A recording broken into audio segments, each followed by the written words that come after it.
बहुत अच्छा है, लेकिन इसके सर पे तो कलयुग बैठा है। हम राजा को देख लेते हैं लेकिन कलयुग को नहीं देखेंगे। महात्मा जी ने नेत्र बंद कर लिए। परीक्षित जी ने कहा अच्छा ढोंगी बाबा है, अभी हम पास में आ रहे थे तो आंखें खोले बैठा था, अब जब बिल्कुल पास में आ गए तो आंखें बंद कर ली। सोचा होगा कौन पानी आनी पिलाएगा, झंझट में खड़े। वही मरा हुआ सर्प पड़ा है, मरा हुआ नहीं है, माया भी है, इसका नाम है तक्षक। धनुष को उठा, धनुष की नोक से महाराज परीक्षित ने उठाया, बोले महात्मा के गले में डाल दे, अगर झूठ मूठ आंखें बंद किए होगा तो एकदम चौंक जाएगा। जैसे ही गले में फेंक के डाला, महात्मा सच्चा था, योगी था, नहीं जान पाया गले में क्या गया क्या नहीं गया। महाराज परीक्षित तो यहाँ से चले गए। तब तक महात्मा समीर जो भजन कर रहे थे, इनका एक पुत्र है, बेटा है, इसका नाम है संजीव सिंह। इन्होंने जैसे ही पिता के गले में मारा वो सर्प देखो, कौन डाल गया, हमारे पिता तो कितने अच्छे, कोई गाली भी दे दे उसका भी भला, कोई फूलों के हार भी पहना दे उसका भी भला। नेत्र बंद करके ध्यान धर के देखा तो जान गए किसने गले में डाला है सर्प। पता चल गया राजा परीक्षित ने डाला है।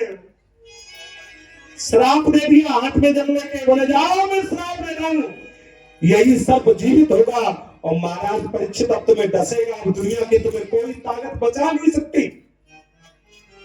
जैसे ही राजा परीक्षित को पता चला कि अब हमें मरना पड़ेगा 7वें दिन, तो परीक्षित जी ने सोचा जब मरना ही है तो फिर दुनियादारी से प्रेम काहे करो।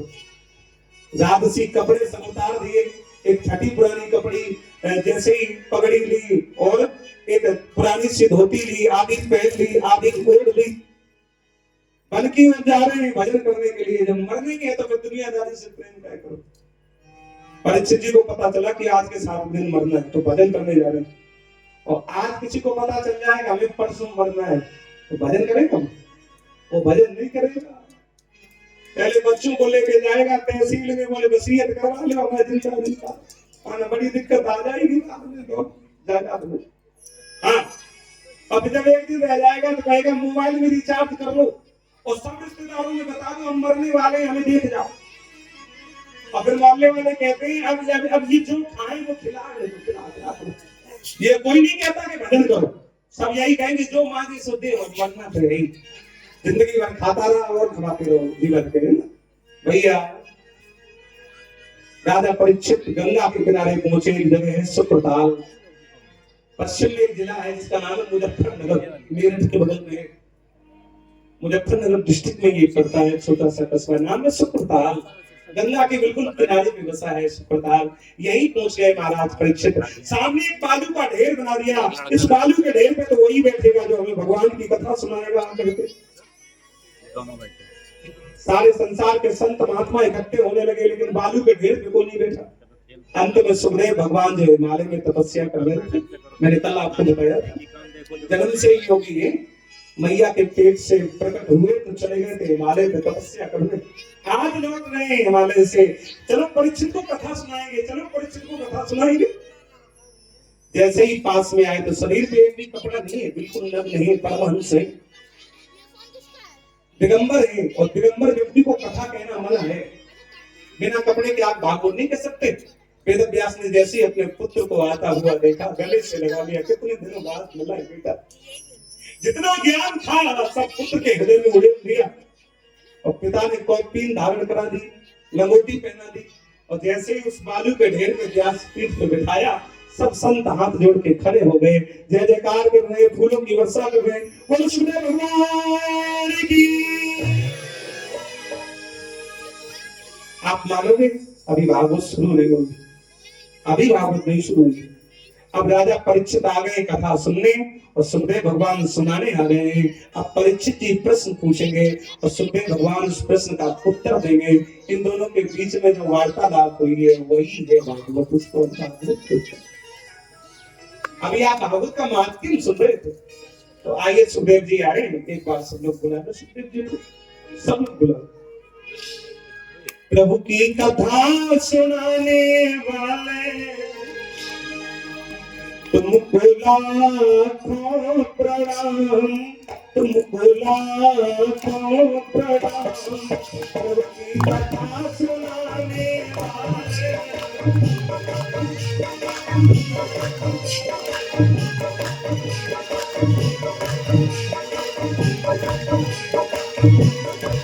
एक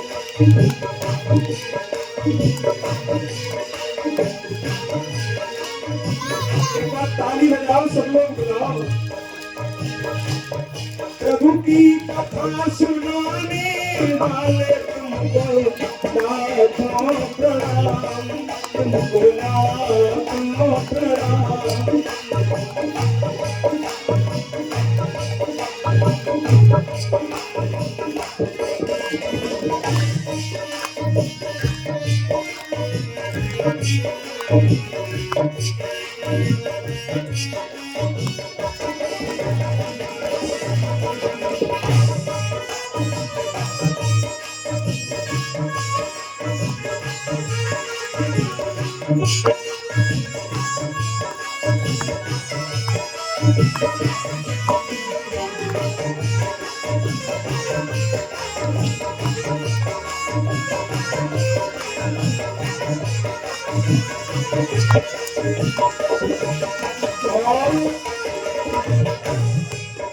भीतर विषयों का प्याला जा रहे थे यम की डाला, भीतर विषयों का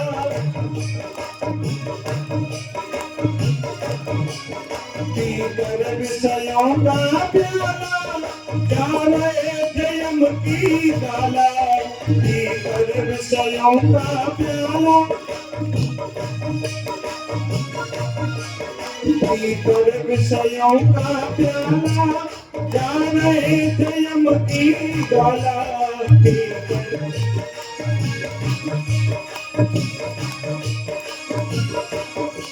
सब मार्ग दिखाने वाले, सब ज्ञान जगाने वाले, तुमको लाखों प्रणाम, तुमको लाखों प्रणाम।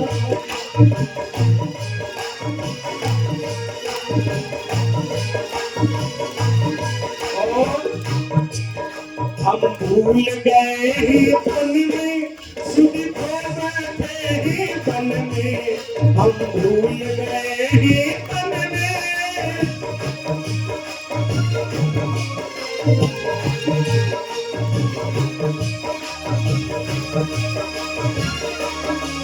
सब ज्ञान जगाने वाले, सब ज्ञान जगाने वाले, तुमको लाखों प्रणाम, तुमको लाखों प्रणाम, तुमको लाखों।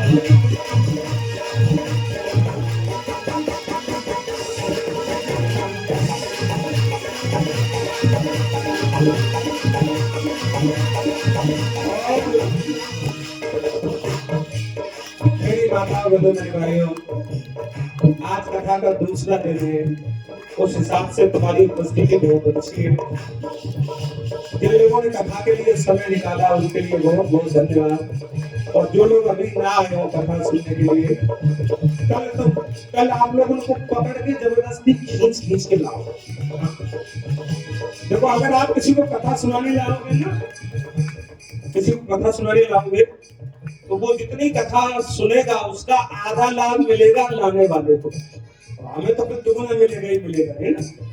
तो मैं जानता हूँ शहरों में ज्यादा विशेष काम नहीं होता है, और भाई लोग ड्यूटी जाते हैं तो माताएं बहने तो सब लोग हैं, सब लोग बारी से बारी तादाद में आइए। आप लोग आते हैं तो हमें भी कथा सुनाने में आनंद लगता है। एक बार सब लोग बिहारी जी का नाम बुलाओ, इसके बाद में सब लोग बड़े प्रेम से आरती कर देंगे। कथा का समय 2 बजे से रखा गया है, 2 बजे से शुरू हो गई थी, तो आप लोग समय के बहुत पंक्चुअल होते हैं शहर के लोग, तो एक बार सब लोग बुलाओ। वृंदावन जाऊंगी मैं, वृंदावन जाऊंगी, वृंदावन जाऊंगी। किसी ने पूछा वृंदावन जाओगी तो कितने दिन के लिए जाओगी? 1 दिन, 2 दिन, 15 दिन, 20 दिन?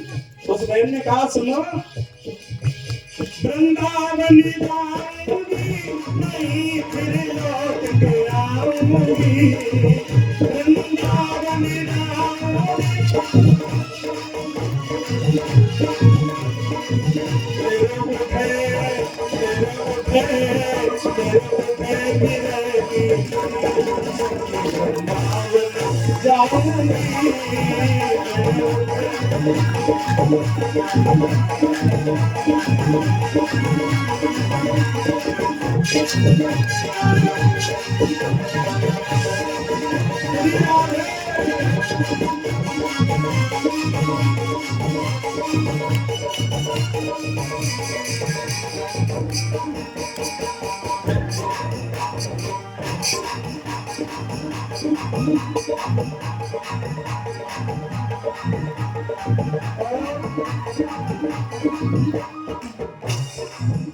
अरे भूल गई मैं भोजन पानी श्याम की याद में, भूल गई मैं भोजन पानी। तालियों में मेरे नहीं आ रहा है, माता बहनों भाइयों ताली में दो। अरे भूल गई मैं भोजन पानी श्याम की याद में, भूल गई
के भाईजान